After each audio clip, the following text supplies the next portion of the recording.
आप इसको इस तरीके से मत देखिए कि ये एक सिक्योरिटी ब्रीच है। सिक्योरिटी ब्रीच है तो तमाम सिक्योरिटी संस्थाओं की ये एक तरीके से नाकामी है। उसके साथ समानांतर आप ये देखिए कि युवाओं के भीतर इस हद तक अलगाव बढ़ गया है कि वे संसद में जाकर नेताओं को अपनी परेशानी बताने के लिए इस तरह का कृत्य करने को मजबूर है। का सबसे लोकतंत्र की पंचायत सबसे बड़ी वो संसद है, और उसके ऊपर इस तरह का कह सकते हैं सुरक्षा में चूक होना, और इस तरह से लोगों का अंदर घुस जाना, और इस तरह से सरेआम खुलेआम तौर पर स्प्रे का यूज़ करना। राहुल गांधी वहाँ पर मौजूद थे और तमाम बड़े बड़े दिग्गज जो नेता हैं वो वहाँ पर मौजूद थे। अगर उनके ऊपर किसी तरह का हमला हो जाता तो कौन जिम्मेदारी इसकी लेता? तो ये अपने आप में बड़ा इशू है, लेकिन देखना होगा कि सरकार अब इसके ऊपर क्या फैसला करती है, और साथ में अब सुरक्षा को लेकर क्या कड़े और पुख्ता इंतजाम किए जाते हैं।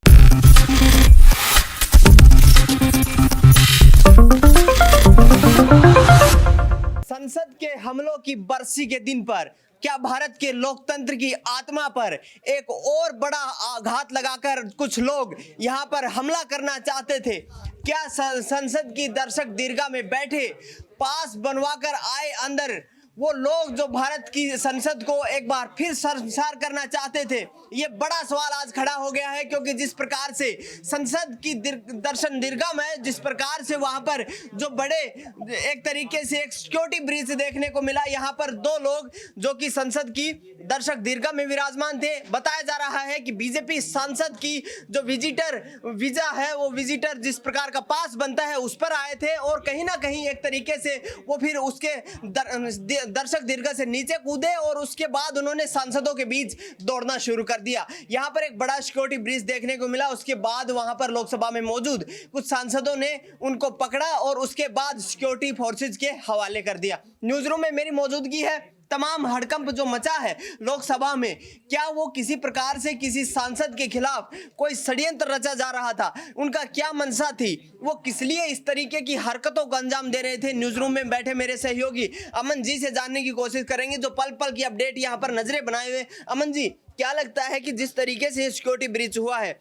क्या आपको ये जो संसद की बरसी मनाई जा रही है संसद हमलों की, उस दिन एक बड़ी घटना को अंजाम देने इनका उद्देश्य हो सकता है? देखिए बिल्कुल, और आज से ठीक मुझे याद आता है कि आज ही के दिन 2001 में इस तरह का बड़ा कह सकते हैं हमला हुआ था। उसमें कई जो है कह सकते हैं कि डर का माहौल पूरे देश के अंदर हो गया था, और उसमें कई जवान भी शहीद हुए थे। तो ऐसे में आज ही के दिन इस तरह की कार्रवाई होना, आज ही के दिन इस तरह का जो है पूरा ये सामने आना बताता है कि इस तरह से क्या कोई लापरवाही थी, क्या कोई सुरक्षा में कोई चूक थी, क्या कोई इसमें ऐसा कुछ था कि जिससे कहीं ना कहीं ये समझा जाए कि जो लोग थे वो इतने आसानी से अंदर पहुंच जाते हैं, और जो इस तरह से उन्होंने जो कलर एक तरीके से स्प्रे किया वहां पर, उससे कहीं ना कहीं ये भी साबित हो रहा है कि क्या इतना आसान है ये चीज़ें वहां पर लेके जाना, और क्या उनका कोई और मंशा भी इसको लेकर हो सकती थी कि सांसद पे हमला करना हो सकता था। तमाम सारे सवाल हैं और तमाम सारी चीज़ें हैं, लेकिन महत्वपूर्ण बात यह है कि आज के दिन विशेष तौर पर इस तरह के हमले के क्या मायने हो सकते हैं, क्या इसके पीछे कोई गंभीर साजिश है?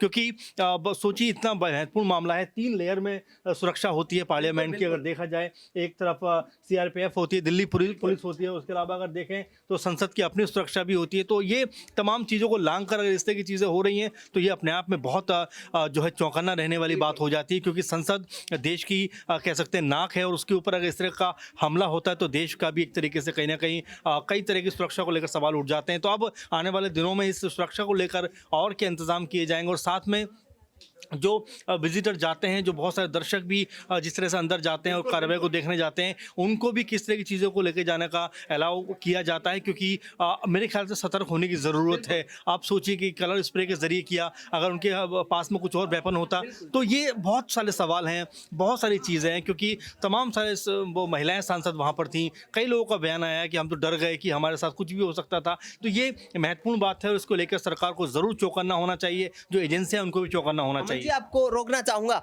जिस प्रकार से 2001 में जो संसद के ऊपर हमला हुआ था, उस वक्त भी केंद्र की सत्ता पर बीजेपी विराजमान थी।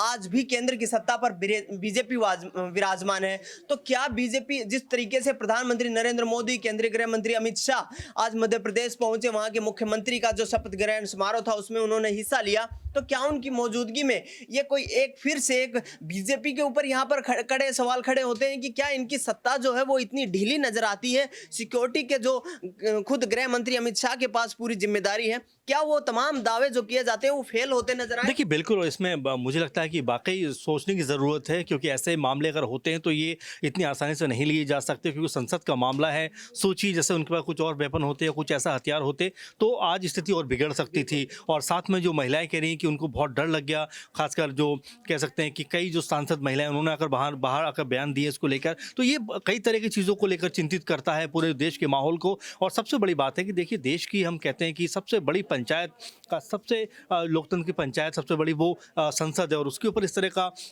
कह सकते हैं सुरक्षा में चूक होना और इस तरह से लोगों का अंदर घुस जाना और इस तरह से सरेआम खुलेआम तौर पर स्प्रे का यूज़ करना। राहुल गांधी वहाँ पर मौजूद थे और तमाम बड़े बड़े दिग्गज जो नेता हैं वो वहाँ पर मौजूद थे। अगर उनके ऊपर किसी तरह का हमला हो जाता तो कौन जिम्मेदारी इसकी लेता? तो ये अपने आप में बड़ा इशू है, लेकिन देखना होगा कि सरकार अब इसके ऊपर क्या फैसला करती है और साथ में अब सुरक्षा को लेकर क्या कड़े और पुख्ता इंतजाम किए जाते हैं। बिल्कुल, कहीं ना कहीं संसद की जो सुरक्षा है उसके ऊपर कहीं ना कहीं बड़े सवाल यहाँ पर खड़े होते नजर आ रहे हैं। कि अब आपको बता दें कि वहां पर दिल्ली पुलिस कमिश्नर भी पहुंचे हैं, सीआरपीएफ के डीजी भी संसद भवन पहुंच चुके हैं, जो स्पीकर हैं ओम बिरला उनसे पूछताछ करेंगे। इसके अलावा कहीं ना कहीं वहां पर अजय भल्ला जो कि गृह सचिव हैं वो भी पहुंचे हैं। तो निश्चित तौर पर यहाँ पर अब जो जांच है वो भी देखने लायक होगी कि क्या इनका उद्देश्य था, क्या इनकी मंशा हो सकती है।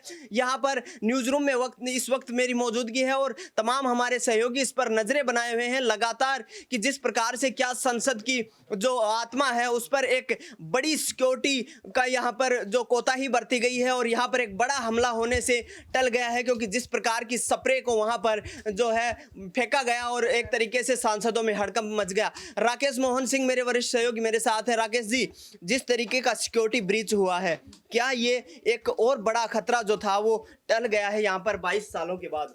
देखिए दिनेश, मैं ये सिक्योरिटी ब्रीच तो है, लेकिन अब यहाँ पे ये देखना है कि जो संसद के भीतर सिक्योरिटी सिस्टम लगाए गए हैं वो सिक्योरिटी सिस्टम हथियार, बम बारूद या किसी तरह की ज्वलनशील पदार्थों को पकड़ने के लिए है।